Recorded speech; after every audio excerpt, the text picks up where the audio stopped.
right now on Facebook.com/LiveNowDT, on YouTube.com/WakeUpCallDT. And I figured if we made history, why not make it more than once? And here on Instagram Live, on Instagram at WakeUpCall_DT, because I just couldn't wait until tomorrow. I couldn't do it. I could not wait until tomorrow. So we're here tonight because Wake Up Call with Dan Tortora is live every Monday through Friday from 9 a.m. to 11 a.m. Eastern Time. And being live Monday through Friday just wasn't good enough for me. I had to do more. We had to get out and get to you tonight. So we know the regular broadcast schedule of Wake Up Call is Monday through Friday from 9 a.m. to 11 a.m. Eastern Time on mixlr.com/WakeUpCallDT, as well as on WakeUpCallDT.com, where you're listening. You're watching on Facebook Live, on Facebook.com/LiveNowDT, and on YouTube.com/WakeUpCallDT. So that is always the weekly schedule, but this week I couldn't wait.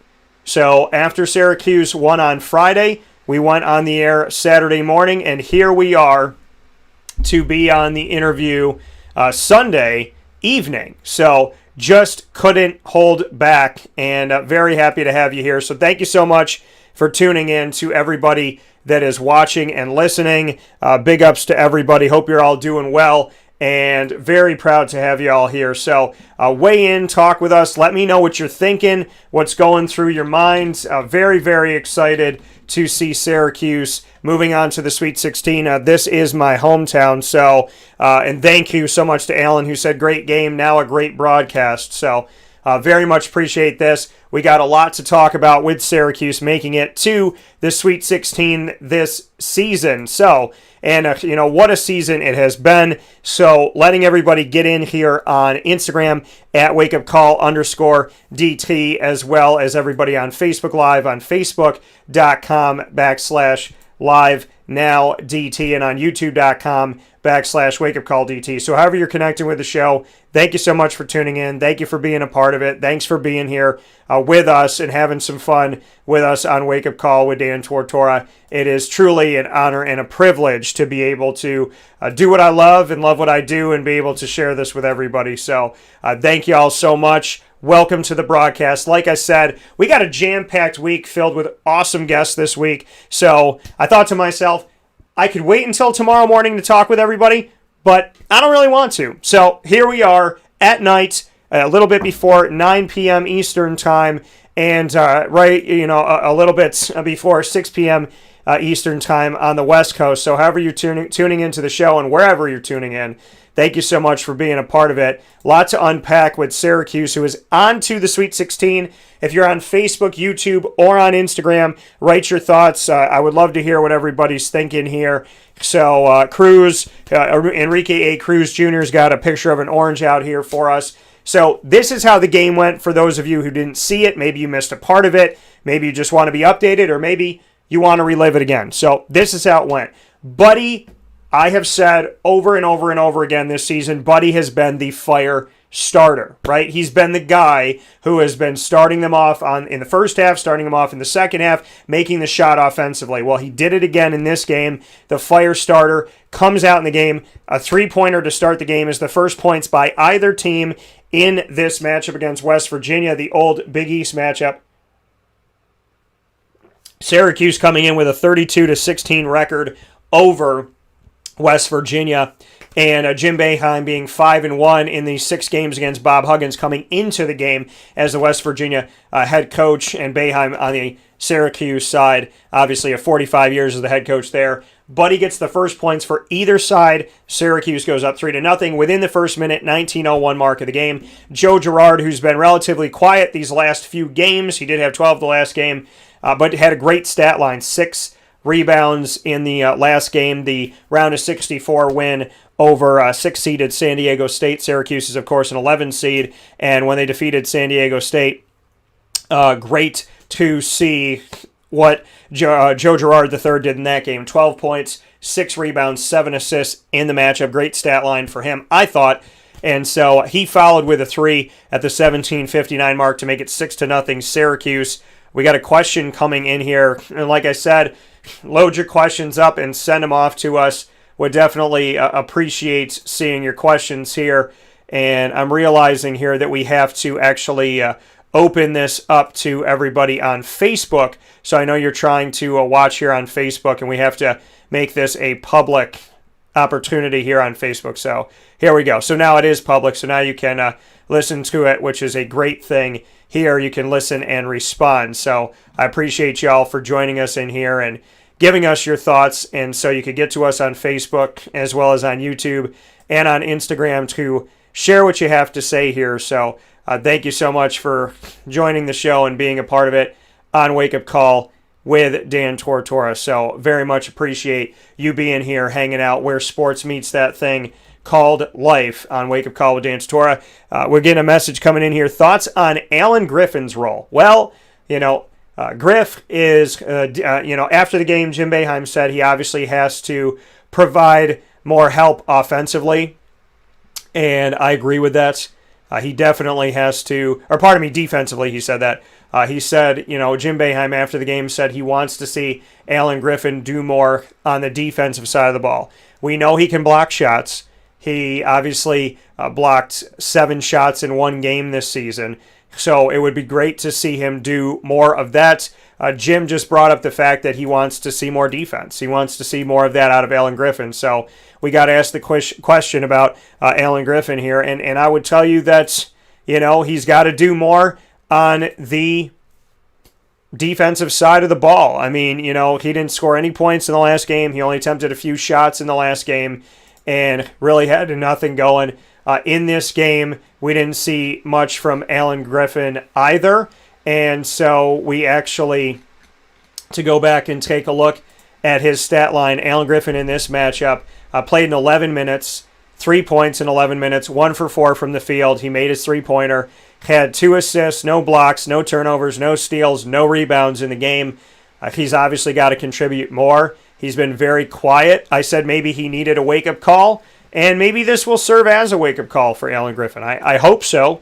Boeheim only gave him, 15 minutes in the last game, and in this game, he gave him 11, and that was it. And those are not starter minutes, even though he's a starter. And as Boeheim has said in the past, you will know my starters by the minutes that they play. Just like Dion Waiters coming off the bench, and everybody would say, well, why isn't he a starter? And Jim said, look at his minutes. He is. He's playing 26 minutes a game. He's a starter. So, I think Alan Griffin definitely, Robert Braswell, look at what he's done. He has starter minutes. He played almost 30 minutes in the game. He played 29 minutes. He was 3 of 6. He hit a 3 again. His streak of hitting threes is just amazing this season, coming into the game and hitting at least 1 3. He's been able to do that numerous times here of late. 7 points, 3 rebounds in the game, no turnovers.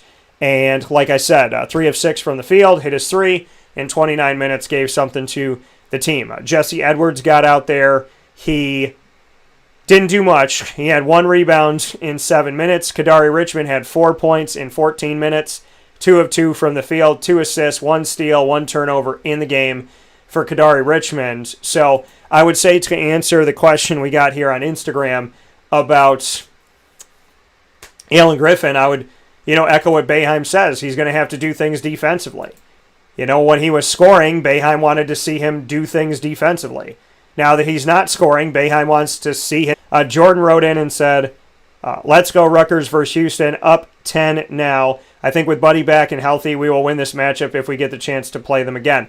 So, as Syracuse did play Rutgers earlier on in the season, suffered a loss to the Big Ten Challenge. So, yes, this would be round 2 with Rutgers this time around, as we're talking about Syracuse going up against West Virginia in this game. To get back to the game, and some notes here, like I said, Buddy was the fire starter once again. He hit a 3 to start the game within the first 59 seconds. Joe Girard hit a 3, 6-0, Syracuse went up. Joe Girard and Alan Griffin had 3s with 35 seconds apart from each other. So Alan Griffin would hit his, and Joe would hit another one, 14-5, Syracuse. Quincy would get into the 3 club. He would hit a 3. And Alan said that Alan Griffin seems to go in slow motion at times. Yeah, I've said it before. I want to see his want to. I want to see his desire. I don't, when I watch Alan Griffin sometimes, I don't know if he really appreciates the moment. And I would love to see him appreciate the moment, more. because it's fleeting. I mean, it's so hard to get to his level, to get to being a D1 athlete. And it would be great to see him, I feel like talking with him and then watching him on the court and watching him smirk and the things that I need him to take the game more seriously.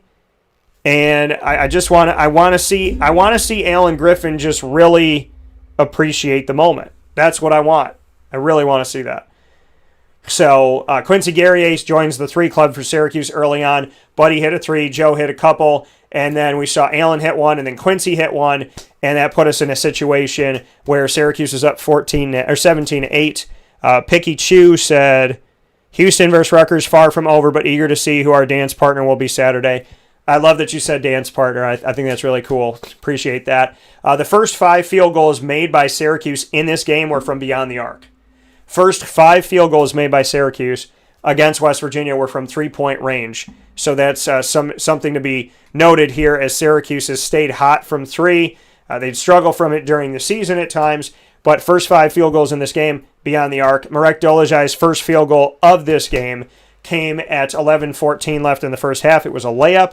It made the game 21-10. He had 2 free throws before, but Marek scored his first field goal at the 11:14 mark. Girard's third three-pointer of the game came at the 10:36 mark, put the team up 24-10. At the 7:08 mark, Kadari joined the scoring party with a dunk that made it 28-14 Syracuse. When 2 free throws by Derek Culver cut the Syracuse lead to single digits, Robert Braswell's tip-in from a missed shot gave Syracuse a 32-21 lead back to double digits, and then West Virginia went on an 8-0 run in the first half with 2 threes and 2 free throws to bring the Syracuse lead to 35-29 at half. The 8-0 run by West Virginia brought them into halftime. Syracuse would start the second half of this round of 32 matchup with Girard doing what he did in the first half, assisting the first field goal of the game on either side for Syracuse. First of the first half, first of the second half. Syracuse starts the second half like the first. Girard assisting a make, this time by Dolezaj, that moves Syracuse to a 37-29 lead. Was also in the first minute, just like it was last time by Buddy in the first half, and this was at the 19:27 mark, the make by Dolezaj. Guerrier's 3 made it 40-31 Syracuse. Buddy had 3 points in the first half. Buddy Boeheim, coming off a 30-point game, had 3 points in the first half. Raise your hand if you were nervous. I'm not raising my hand. I don't worry about Buddy Boeheim. So he had 3 points in the first half, connected on his second 3 of the game at the 18-14 mark of the second half. Second field goal of the game, also a 3, 43-31 SU. Another 3 by Buddy less than 2 minutes later, made it 46-35 Orange at the 16-42 mark. And then West Virginia, going on an 8-0 run in the first half, they went on a 9-0 run in the second half to make it 46-44 Syracuse, as Syracuse went on a scoring drought that lasted 4 minutes and 34 seconds. Buddy's fourth 3 of the game broke Syracuse's scoring drought. Of course it did, because that's what Buddy does. He's a fire starter. So he breaks the Syracuse drought at the 12:07 mark, makes it 49-44 Orange. His fifth 3 of the game is at the 11:27 mark to make it 52-44 Syracuse. And then Sean McNeil makes 3 3-pointers in a row to give West Virginia their first lead of the game at the 9:47 mark of the second half. They did not have the lead for the first 30 minutes of the game and some change. Didn't have the lead for all 20 minutes of the first half, 10 minutes of the second half, well, 10-13 of the second half. 9:47, they get the lead 53-52. A layup by, you guessed it, Buddy Boeheim gives the lead back to Syracuse 54-53. Syracuse went only 52 seconds in the game without the lead. Taz Sherman tied the game at 56 all. And then Syracuse, from there, when the game was tied 56 apiece, Syracuse would continue to stay strong, stay poised, and stay focused as the Orange would move forward from here. And that 56-56 tie,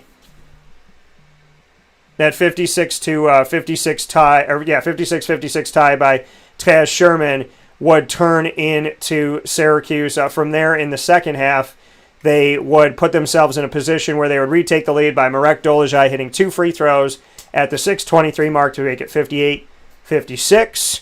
And then we would see Buddy make a jumper to make it 60-56.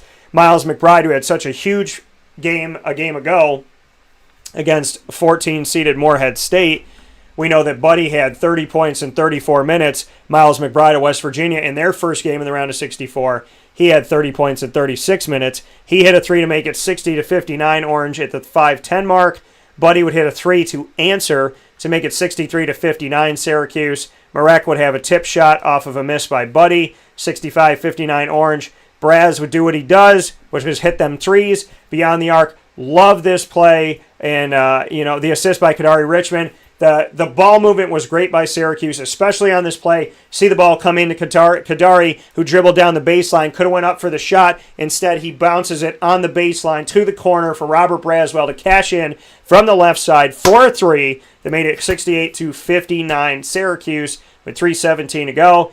Guerrier would dunk the ball in traffic. 2:23 to go, 70-59 Orange. Kadari would make another jumper with 1:18 to go to put Syracuse up by 9, 72-63. Sean McNeil would again cash in from three and make it a two-possession game with 54 seconds to go, 72-66.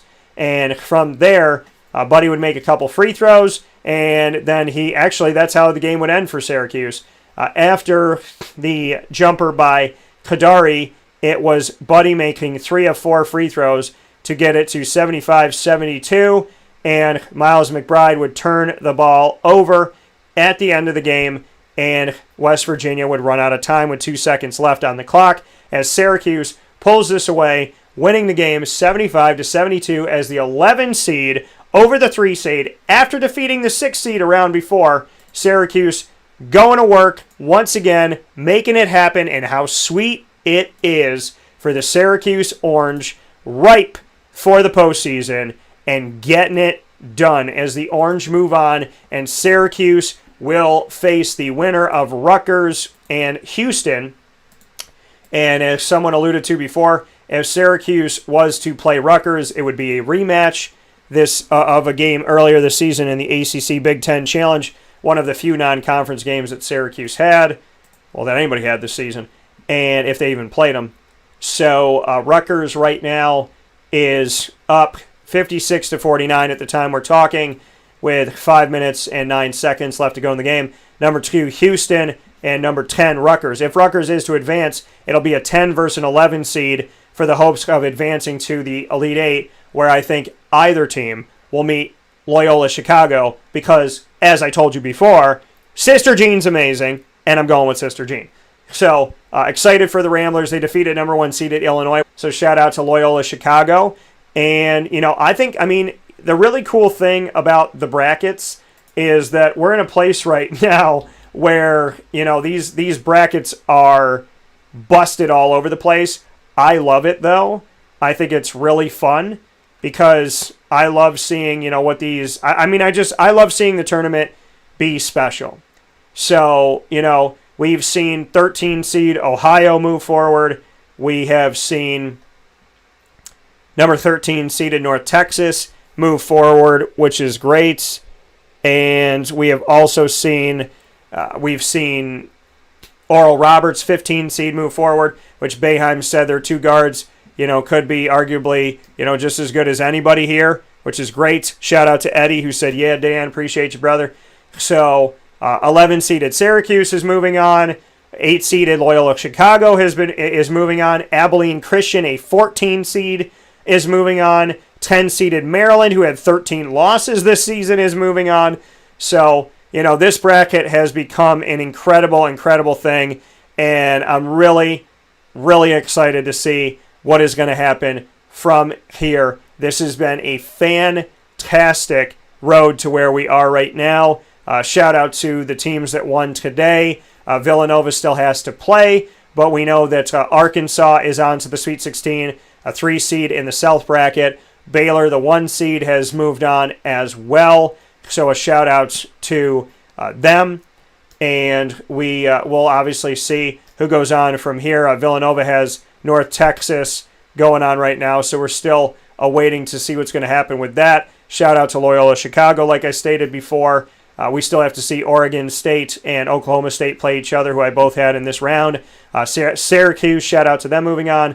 and Houston and Rutgers are still playing. So that is left to be seen, but Rutgers right now is up by 9 at the time that we're talking. So the Midwest and the South in action. Syracuse came on the show today, had to do it today. Now listen, we are live Monday through Friday from 9 a.m. to 11 a.m. Eastern Time, so do not miss it. So happy to be on Instagram with you. We have never done Wake Up Call live on Instagram, and we did it twice this weekend on Saturday and Sunday, which is ironically when my show used to be live on traditional radio.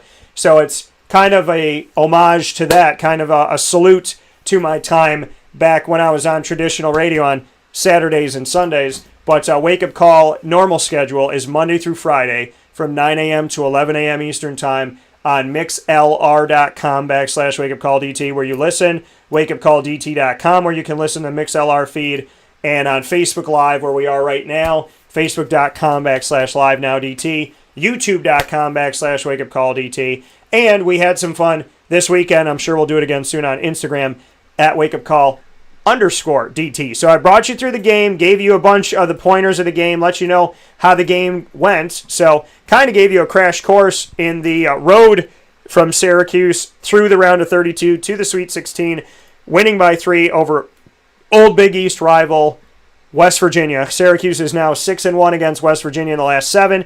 Boeheim is, what is it now? Boeheim, his record is 21-7.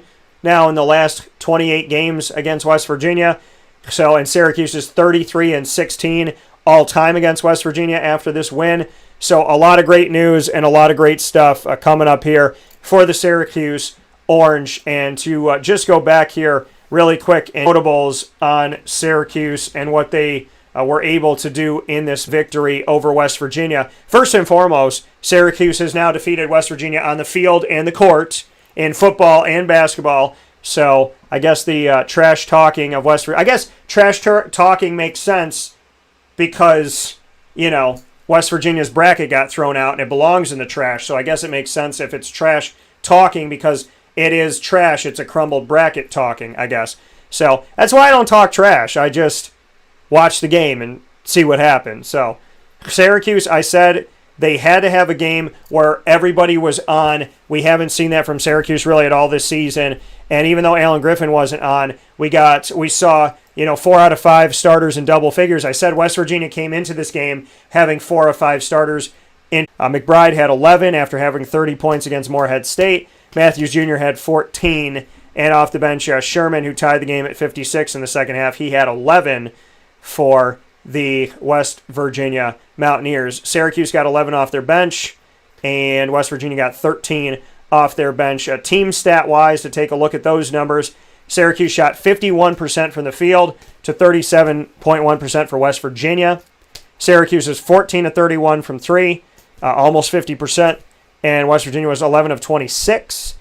Syracuse, 45.2% from 3 is what it makes them, and 42.3% for West Virginia. So a good fight here. And outside of that, Syracuse was out-rebounded 41-29, still found a way to win the game. West Virginia had 19 offensive rebounds to Syracuse's 4. That has to change. Defensively, Syracuse had 25 rebounds to West Virginia's 22. Both teams had 18 assists in the game. Syracuse, after having no steals in the first round against San Diego State, they had 6 in this game. West Virginia had 8. Syracuse had 6 blocks, 5 of them coming from Quincy Guerrier. Shout out. Turnovers, Syracuse had 15. Got to minimize that. West Virginia had 14. And outside of that, Syracuse's largest lead of the game was 14, and West Virginia's was 1 point when they took their first lead of the game, 10 minutes and 13 seconds into the second half. So 30 minutes and 13 seconds into the game. And at that point, they were up 53-52 with 9:47 left to play in the matchup. So that's a quick look at the game. Those are those are the stats and all of that. Syracuse moving on into the Sweet 16, where I had them in my bracket, and I was filling out my bracket. I honestly believe that Syracuse can go to the Elite Eight. I do. And if they go to the Elite Eight, I think they're going to be playing Sister Jean's Loyola Chicago. So, and Houston has actually made this a game with 1:53 left to go. So I'm going to stay on Instagram, Facebook, and YouTube because I want to be able to tell you who Syracuse's opponent's going to be. So we're going to stay through to the matchup here. I'm actually going to hang out on it. So if you have any questions, have any thoughts, have any opinions on the team, please send them forward. And as always, be respectful. Tell me what's going up. What's up, Jenna? Hello. So for anybody that has any thoughts on Syracuse, on the game, any questions for me covering the team this season, being one of the few people very blessed to be in the Dome. If you have anything you would like to add, talk about, an opinion that you have on the team, please send it forward. Let me know what you're thinking as we see Houston is now within 3 of Rutgers, 57 for Houston, 60 for Rutgers right now as the game is going in real time here. Really cool here and very interesting to see. There's a minute 48 left to play in the game. So please give me your thoughts on it. Let me know what's going on. We are inside of the Cafe Kubal studios. We are so happy to have you here. So happy to be here. Big shout out to Cafe Kubal. Big shout out to what we get to do here on Wake Up Call, my coffee cup with the sun rising out of it.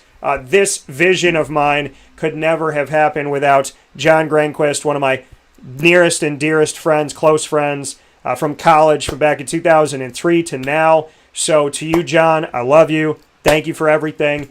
And to the people that took the logo that John brought to life and sent it off to Mark Products in Syracuse. Big shout out to Mark Products right off of Court Street in Syracuse, New York. Get anything you need from Mark Products, including these awesome Wake Up Call shirts are going to be going on sale very, very, very soon. So if you have a question, you have a comment, you have a thought, please send it over to me. I'm checking some stuff that's coming in right now.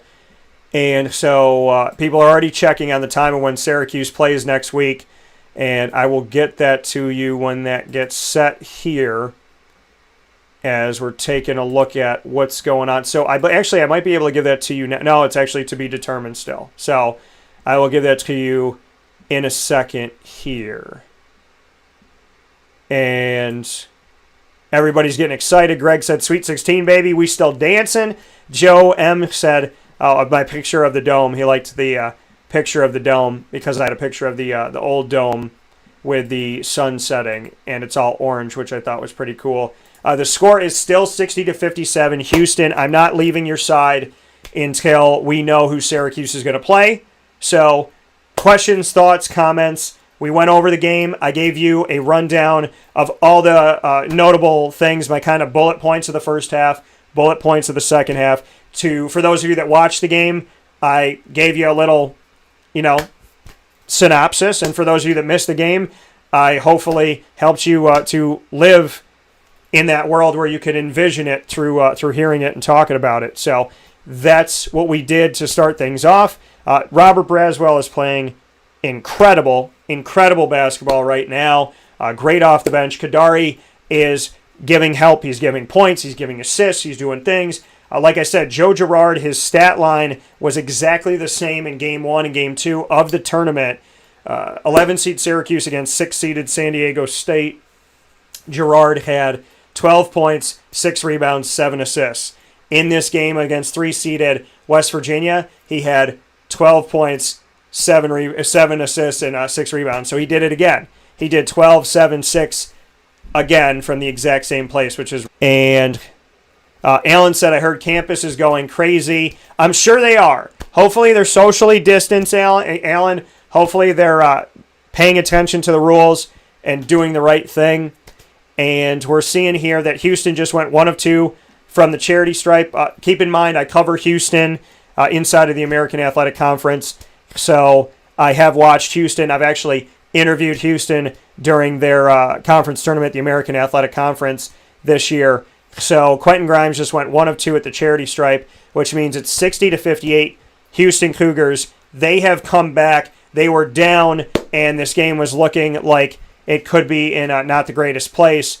So now we just had a steal by Marcus Sasser of Houston, who is turning on against 10-seeded Rutgers at the right time. 2-seeded Houston getting it done, getting this deficit down, and Dejan Giroux just missed the jumper, but Tremont Mark just got an offensive rebound, and he got the putback. All right, so that means that Tremont Mark has tied the game 60-60. Houston ties Rutgers. 24 seconds left in the game. 24 seconds left in the game. And Tremont Mark gets the old-fashioned three-point play, got the putback offensive rebound off Giroux's miss, and got fouled. 61-60. Houston now leads with 24 seconds left to go in the matchup, and there is only one timeout on both sides. Possession arrow pointing to Rutgers with 24 seconds to go. Houston has retaken the lead, which means my bracket would be almost perfect in the Midwest right now. If Houston is to win, they will face Syracuse in the Sweet 16. So, like I told you, I'm sticking with you. I will follow you through this. Rutgers just called timeout with 24 seconds left to go. And here we are. Here we go. So, Houston right now, I'm actually going to put it on the feed here. So, Houston 61-60 lead with 24 seconds to go on Rutgers. Thank goodness that I have the Midwest bracket. That thing has saved my butt all the way through this. So, questions and comments, send them to us. We've talked about Alan Griffin. We have talked about Joe Girard's play. Buddy Boeheim has had 55 points in 2 games of this tournament, which is incredible. And Jim Boeheim he's doing a great job. Adrian Autry, Alan Griffin, Jerry McNamara, Brad Pike. Everybody's doing a great job on the staff.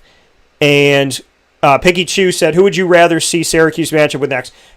I think if you want to be the best, you got to beat the best. So I have Syracuse facing Houston because Houston is the #1 rebounding team in America. We know Syracuse we know that they can win when they get out rebounded, and they're going to have to fight. They defeated North Carolina 72-70 at home in the Dome in their second to last home game of this season, and North Carolina is the second rebounding team in the nation. Houston's first. So Syracuse, if they get to play Houston, would essentially have to play the top 2 rebounding teams statistically in the nation. And they already beat the second one. So now they would have to beat the #1. And right now there's 18 seconds left in the game. There's 20. Well, let's see. I think there's 18 seconds left in the game. Getting an update here. And Houston is up by 1. They can't foul. They got to hope that Rutgers misses and they can pull off this rebound and pull off their comeback victory. If we look at Houston right now, it's so to answer your question, Picky Chew, I have them playing Houston, and I think they should. Like I said, you want to be the best, you got to beat the best. So Rutgers had a layup that made it 60-56 by Geo Baker, and after that, Dejan Giroux went 1 of 2 at the line to make it 60-57. Quentin Grimes went 1 of 2 at the line to make it 60-58. Chipping away, Tremont Mark tied it at 60, and then with the old-fashioned three-point play, made it 61-60. And now Marcus Sasser, who stole the ball, who created the opportunity for Dejan Giroux, which he missed, and Tremont Mark got back at the rim on the offensive rebound and the old-fashioned three-point play. Marcus Sasser stole the ball again. 2 steals down the stretch. 2 steals down the stretch. And awesome. Marcus Sasser just made a free throw, 62-60. There's 9 seconds left in the game. And this is incredible. Vintage said Houston, number 12 on Houston, has battled all game. And so who he is referring to. And there you go. That's it. That's game. Houston won 63-60. Shout out to the American Athletic Conference. My dogs in the conference, and they went after it. 63-60. They win the game. And Vintage said number 12 all game. Listen, this team's got a lot of talent. Marcus Sasser, number 0 on the team. 2 late game steals. Big ups to him for that. Doing an awesome job. And Giroux, Dejan Giroux, I got to interview him during the conference tournament for the American. He wears number 3 on the team. And Vintage said number 12 played a heck of a game. So a lot of guys did. Quentin Grimes, another notable name, number 24 on the team. And, you know, this team just did an amazing job to find a will where there's a way. And number 12 you're talking about is Tremont Mark, who made the old-fashioned three-point play vintage. He said, don't care who we face, we will play either one hard. That's true. Syracuse is playing their best basketball right now, and they're getting it done, and I'm loving it. Dancing with the Cougars is what Picky Chuse had to say. So that means that my bracket is clean in the Midwest. If Oklahoma State defeats Oregon State, I will have a perfect bracket in the Midwest in Syracuse's bracket with Loyola Chicago and my girl sister Jean. So, a lot of great stuff. Alan said number 24 killed us with the 3 in the fall. So, it'll be interesting to see what's going to go on here. Syracuse needs to just keep doing what they're doing. You know, and this is amazing. I can't wait to watch the East bracket. We have Michigan, LSU, 1 versus 8. We have Colorado, 5 versus 4, Florida State. We have number 11, UCLA, from the play-in game against Michigan State. Defeated BYU, the 6. Now they'll face 14-seeded Abilene Christian, who was not a Division I school until 2013-14 season. They got their first ever NCAA tournament win over Texas of the Big 12, who the committee was obsessed with this year. 3-seeded Texas is out. Number 10-seeded Maryland with 13 losses plays 2-seeded Alabama. That's all tomorrow in the East. In the West, number 1 Gonzaga. That's my team that I think can win it all. Number 8 Oklahoma, they'll face them. Creighton, number 5, will face 13-seeded Ohio, who bounced out Virginia after a few years ago bouncing out Georgetown as a 14 seed, I believe. 14 or 13 seed, right around there. USC is a 6 against 3 Kansas. And VCU had to forfeit due to Corona and all that stuff. God be with them. Health, safety, and happiness more than everything right now I pray for. So we have an automatic Oregon moving on to face Iowa. And we'll see what happens in that 10 versus 2 respectively. So Alan said, wait, the orange wins it all. So we'll see. We'll see. I said Syracuse had a road. I said they could. I had them playing Houston. So I'm excited to see this. I'm looking forward to seeing this. This is a fantastic moment in Syracuse history, in the history of my hometown. I got nothing but love and respect for Joe Girard. And I know I've been hard on him at times. I'm sorry, Joe. I appreciate what you're doing. Buddy Boeheim, Alan Griffin, who I hope just figures it out and just shows his love for the game. Just really appreciates the moment, doesn't let the moment pass him by. To Quincy Guerrier, to my guy Marek, who everybody loves now, but I love that dude when he was a freshman. Kadari Richmond, Jesse Edwards, let's go. Robert Braswell, my guy who's a fellow Jaguar, loving it. Shout out to Braz. So to everybody on the team, and to Alan Griffin, to Brad Pike, to the entire support staff, to Jerry McNamara, Adrian Autry, and of course 45-year head coach Jim Boeheim. This has been a momentous run to the Sweet 16, and Wake Up Call will be with you all the way through it. However far they go, I will be with you. And beyond that, by the grace of God, I'll be with you there too. So thank you so much for tuning in on Facebook.com/LiveNowDT, YouTube.com/WakeUpCallDT, and the Insta. What's up, Instagram? Instagram at WakeUpCall_DT. Good physical matchup against Phi Slamma 2. So there you go. So Syracuse defeated the number 2 rebounding team in the nation back when they faced North Carolina. They have the chance to face the number 1 rebounding team in the nation when they face number 2 seeded Houston in the Sweet 16. Cuse is in the house. You know what it says. And I'll turn it here for the people on the Insta. But very, very excited about this. Thank you so much. I hope you all have a fantastic, sweet night.